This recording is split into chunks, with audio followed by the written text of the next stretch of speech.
Hey you, I'm happy to have you back on my channel, but if you're here for the first time, then I'm happy that you're here.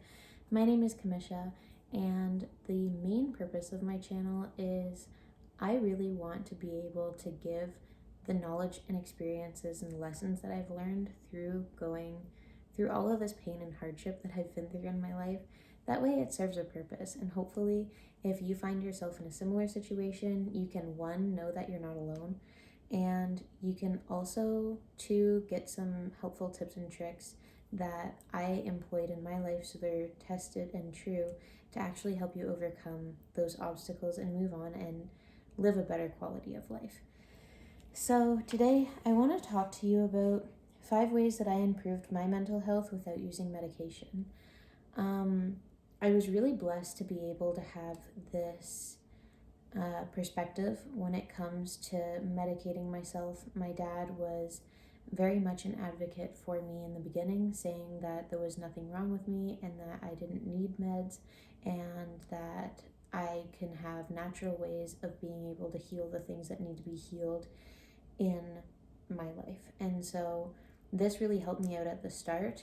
I will be honest, there was a point where I did end up using meds, and where it brought me in life and how I was feeling, I just literally felt like a zombie. Like, I didn't feel like myself. I remember I was taking one for sleeping and then one for being awake, and it was just messing with me, and I felt like a zombie throughout the day, and I was sleeping 16 hours. It was just uncontrollable, and I just really felt like shit. So I'm gonna tell you a little bit about where I am today and where I was, but how I actually took steps to get out of where I was to where I am today. That way you guys can have those tips and tricks and how I actually employed them. So right now, I think that people have this weird sense of what happiness is. They think that you're going to be like ecstatic all the time, but what I was looking for was more of a steady state of contentment, I guess, instead of this ecstatic, over the top happy.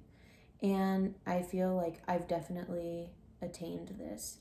No matter what is happening in my life, I still have this groundedness about me and my approach to things, where I'm able to connect up and look at the divine meaning and see things from a really bigger perspective, as opposed to just being like stuck in my head and being like, oh, this is terrible, this is happening to me.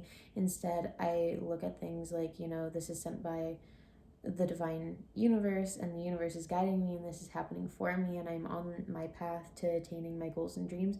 And so before, I didn't have that centeredness, and it really impacted me because everything that came around and swayed me, it took me for a loop instead of just kind of bothering me. It was like I felt like my whole life was over. So now I feel genuinely happy. I feel genuinely fulfilled.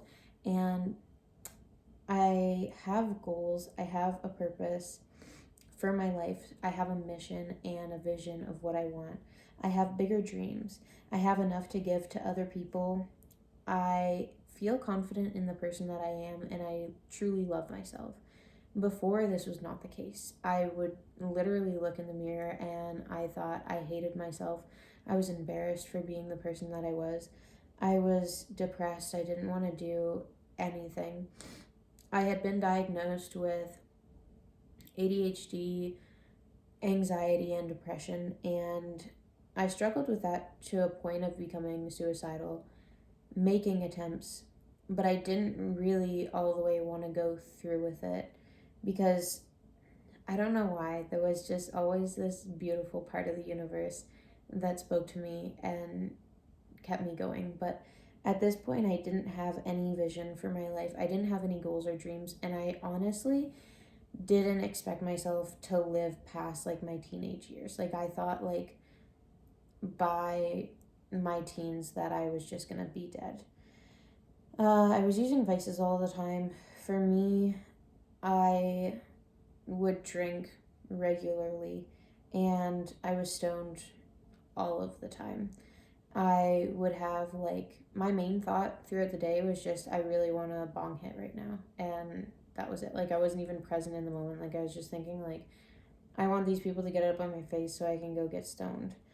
And and kind of numb the pain that I'm feeling. I totally hated my life. I didn't find any reasons to be happy. I didn't find any reasons to be grateful. I didn't find any reasons to enjoy anything. I was just in pain all the time. And this was a deep pain. Like when you cry and you cry out your soul, like that kind of pain. Like to the point of having disassociations. And I remember on multiple occasions actually, one time I was at my high school and I was so like, I was just not there. I was so not there that I forgot what time of day it was. I left my phone in the classroom that I was at. So I forgot what time of day it was. I forgot what classroom I had come from.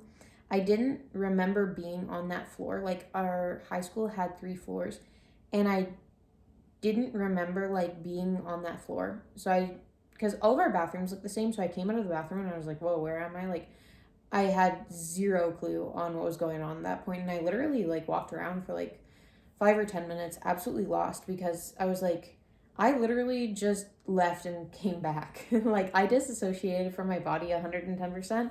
I don't even know where I'm supposed to go, and I don't have my time.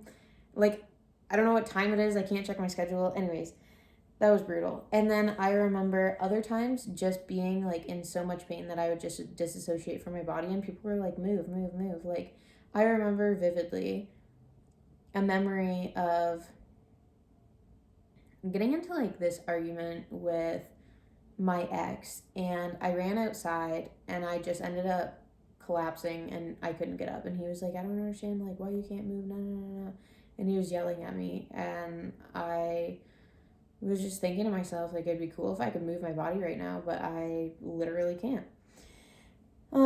Anxiety attacks were super present also, and then it would go into like hyperventilating, and then I would disassociate again. So that was really dark. Let me tell you what changed. I started with small steps, so I would focus on 3 things that I was grateful for. My dad came down to my room one day and he was like, you know what, I just want you to tell me 3 things that you're grateful for. And then he would ask me on a regular like occurrence, like, what are 3 things that you're grateful for? And to be honest, at this stage in my life, I couldn't even come up with that. But now I could list you 100 things that I'm grateful for because I use my gratitude muscles all the time. So now I can pick up on that positivity and I can, find happiness in whatever season I'm at.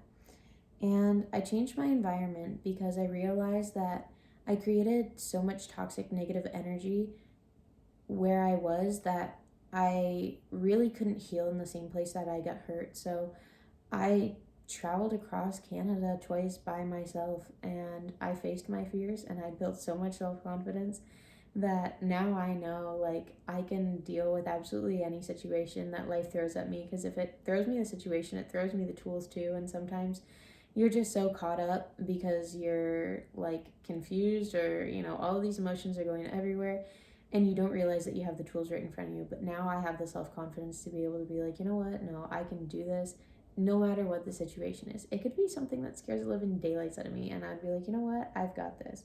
So I changed my environment. I changed the people that I was hanging out with. I remember having friends that I would just get drunk with, friends that I'd just get stoned with, friends that I'd just ditch school with. And then I turned that to I want friends that I go to the gym with, and I want friends that talk about making money, and I want friends that talk about becoming better people and changing their mindsets. So I changed not only like my friend group, but also what I was following online, because that was a big thing. Like on my social media accounts, I wanted to make sure that everything that I was interacting with was positive and I wasn't feeding into that pain. I will mention that this was a gradual change for me. It didn't just happen like one day.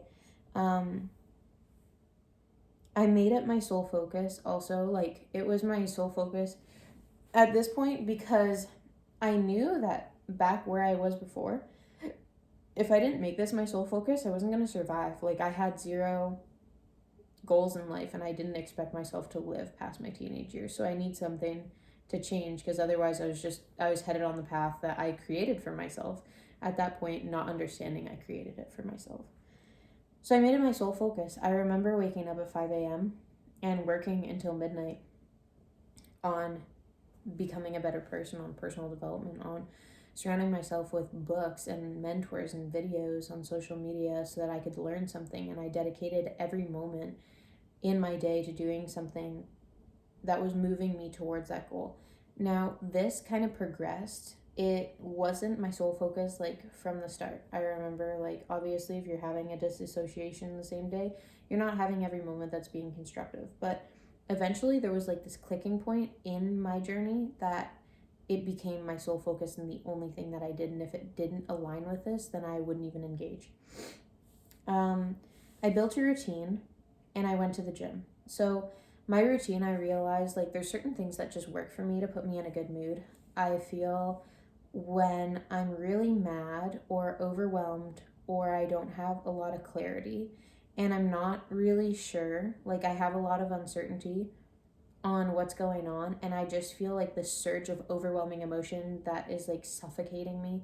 I go to the gym and I work out so hard that I have no option but to feel better. So through action, I just take this anger or sadness or whatever the case may be. Like, I literally will be honest with you, there have been gym sessions where I'm bawling my eyes out and all out crying at the gym, and I just continue going. And I push myself until I work out so hard that I feel better. And this has been a saving grace. And it might sound crazy to you, but honestly, it works. It works. And you can't knock it until you try it. So, I built a routine around things that would make me feel better. So it wasn't engaging in vices. This is actually kind of correlating into the next one that I have written down, but it was positive and constructive habits that built out this routine.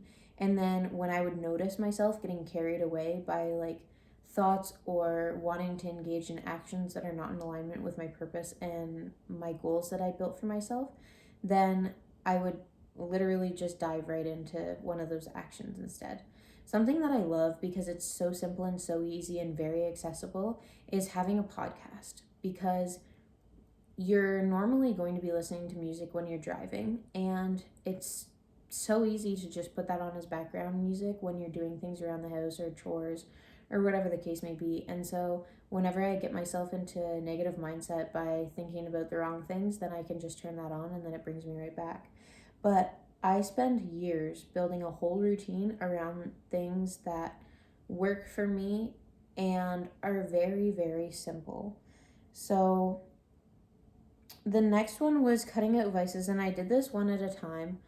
I wasn't able to get rid of everything at the same time. I decided, okay, first off, I'm gonna stop abusing prescription medication, because it got to a point where I was just being, I don't even know if I should say this, but I'm just being open and transparent at this point. So I'm going to be open and transparent with you. But I was getting medication from my doctors in a way that is manipulative, to be completely honest. It was not ethical what I was doing. And I was getting medication that later I was abusing. So I was like, okay, you know what? This is going to be the first thing that I stop. And then I was smoking weed and I was drinking. And then I was like, you know what? Okay, I'm going to stop drinking to oblivion, blackout drunk every day. Like, because that it had become like a daily thing. I remember one of my sayings being like, I do something every day, or I do it and never, like, I was like, oh my God. Like, looking back, it's such like a face palm moment, and you're like, I'm so embarrassed of that person, but I'm glad that that person turned into the person that I am now. But anyways, I remember getting blackout drunk like on the regular. So I cut back on that, but I didn't cut it out completely. And then after that, the only real thing that was like staring me right in the face that I knew I had a major problem with was weed. And smoking weed, like, there's so many people that will say like it's not addictive and it's fine and whatever, but there is actually a percentage of the population that does find this addicting. And I definitely fall in that, because I had a abnormal relationship with weed compared to what other people would compare it to. Like, I remember hearing a story where this guy was like, you know what? Every single day I smoked weed a whole summer. It was me and my friends. truce that we wanted to do that, and then as soon as the summer ended, we just stopped, and then that was that. And I didn't have any problems just stopping. I just went back to my life how it was before that, and I didn't have cravings or nothing like that. Like, it truly wasn't an addictive thing, and it was just something that I was willingly choosing to partake in. And then as soon as I stopped, I didn't feel any urge to continue because I was going to school and I had something else to do, and then that was my goal and that was my focus at that point. And hearing that, I was like, no, my God. Like, I am thinking, like, I'm waking up in the morning and I'm thinking, oh man, like, I'm just gonna have a small puff of this vape that I have, and then no one's gonna know that I'm high at work. And then when I go to work, I'm not gonna get massively stoned, but when I get home, the first thing that I'm doing is, like, I remember we used to have a sales house of a bunch of sales guys, and there was like one guy that was just so good at rolling joints, and I was like, yeah, man, we're gonna have a joint as soon as we get home. No, no, no, no. And that was literally the only thing that we were looking forward to. So that is a little bit about that. Those were the main steps. So just to repeat them, that way I can kind of summarize all of this. I took small steps at the start. So I wanted to change or improve one certain thing. I changed my environment. So I took myself out of environments that I noticed really just made me feel like shit. I actually just posted a video not that long ago about my first apartment, and that place made me feel like shit. So I changed my environments, I traveled, and that created a lot of self-confidence and love for myself because I saw myself showing up every day for myself and doing things that scared the shit out of me. And I went to the other side of that fear and I found that there was nothing, and that just made me fall in love with me. I made it my sole focus, and this was something that happened gradually, but after a while, now it's like, if it's not in alignment with my purpose and what I'm doing, and if it's not making me feel good, I'm not doing it, period. And I don't care what you think, and I don't care about anything because this is what I'm doing. And when my cup is full and I'm feeling good, then guess what? I'm going to be able to give so much more. I'm going to be able to be so much more. I'm going to be able to show up in a way that is just better for everyone involved. And then I built a routine around this. So I found the things that really worked for me, and I built a routine around that. I track it and I have stats on it. That way I can see where I'm at. And if ever my mindset starts to go back to where I was before, I put more focus on my routine. Also, I want to add in here, I don't know. So I kind of want to add in here, like, reaching out for help is good, but I remember having like so many therapists that I don't know if I want to recommend that to y'all, because I just think I'm going to send you on like another fool's errand. I had so many therapists that were just like giving me stupid fucking advice, and I was like, you know what? I don't want to hear what you have to say. I just want to like fix this on my own.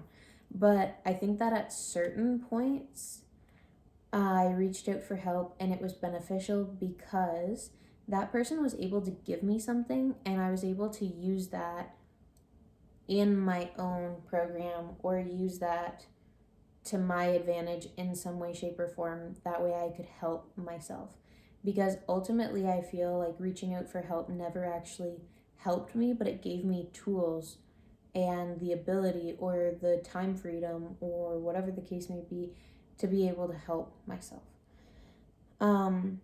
And then just cutting out vices. And I did that one at a time. It was a process that took me a long while. I remember it taking me years to stop smoking weed, and every single day I would wake up so friggin' livid and mad that I was still smoking weed, and then by mid-afternoon, probably not even mid-afternoon, by like 2 or 3 hours after I woke up, boom, there goes all my self-control. I'm like at the window, I got my bong out, I got my lighter out, and then brutal. And I can't count the amount of times I had thrown out all my weed and I was going through the garbage again to get it back. So those were the steps that I took and what changed. And I can tell you that it is possible to go from this type of place that I described before to being really happy with your life and to creating more than your wildest dreams, because I didn't even think that I was going to be alive into my 20s, and now I'm like alive and well and thriving and happy. So that's a blessing and a half.